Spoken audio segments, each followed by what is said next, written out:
I understand that there's been a tremendous amount of misinformation and misunderstanding around this bill, and I'm just determined, and I appreciate the time on your program, I'm just determined to clarify this. Well, this is about protecting the religious liberty of people of faith and families of faith across this country. That's what it's been for more than 20 years, and that's what it is now as the law in Indiana, George.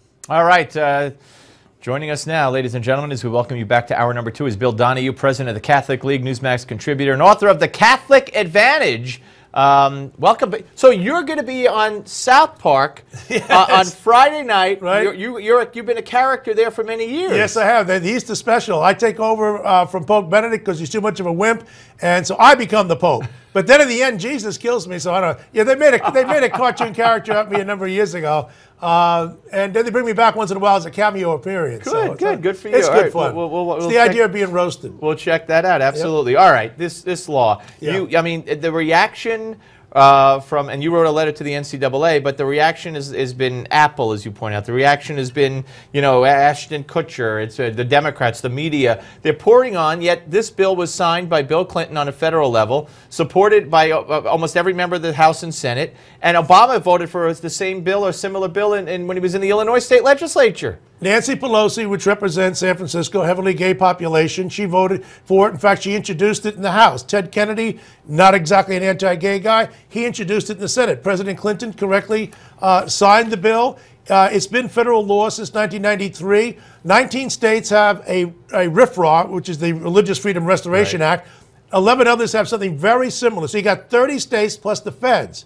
Now, if this was some horrific piece of anti-gay legislation, wouldn't we know it by now? Wouldn't there be just one case nationwide where, you know, Christians are taking to the streets or denying gays their rights? It's nonsense. The reason why Indiana went for this law is very simple. In 1997, the Supreme Court of the United States said that unless states had their own RFRA, their own religious freedom law, then the 1993 law, the federal law, doesn't apply to those states.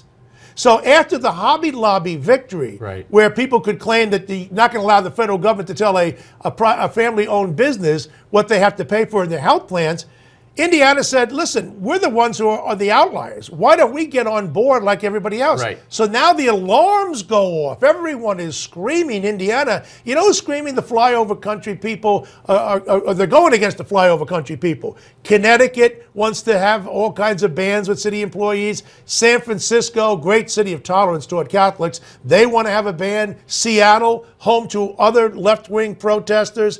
I mean, it's rather ridiculous. Or even have a ban. Or they want to have a ban. They want to ban city employees from traveling even to Indianapolis. Oh, to Indianapolis, yeah. But the worst is Mike Emmert, the head of the NCAA. Their headquarters, their lavish headquarters, are in Indianapolis. And I think that he should actually bring in the bulldozers, raise the entire buildings, you know, get out of there because you'll get this kind of odor out of it. He's been outspoken against it. It's not only over the top, it's demagogic, and nobody, not George Stephanopoulos, not the people who asked the lawmakers in Indianapolis today who questioned about this, no one's interested in what does this Religious Freedom Restoration Act mean? Doesn't it expand liberties? It doesn't contract them. Sexual orientation, gay, straight, nothing like that is mentioned in the bill.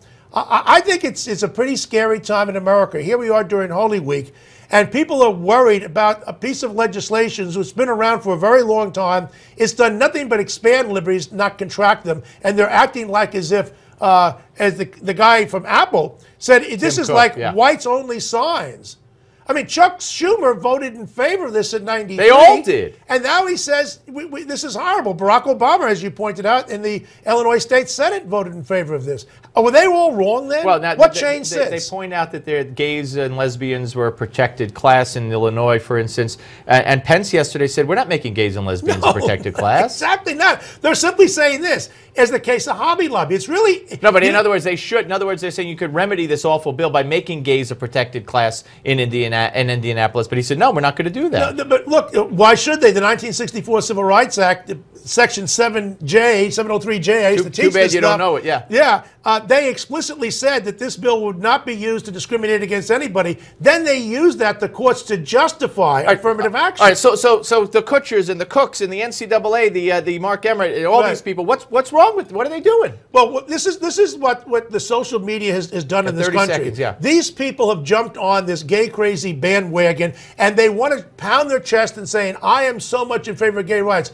Can't they also be in favor of religious liberty? Why don't we hear a single word from these people's mouth about the necessity of having a Religious Freedom Restoration Act in all states? Yeah. The gap is rather sickening. Yeah. Should Jews, a kosher restaurant, be made to serve pork at a wedding? I mean, it's the same thing. Hey, great to talk to you, Thank sir. you. Watch him on South Park on Friday.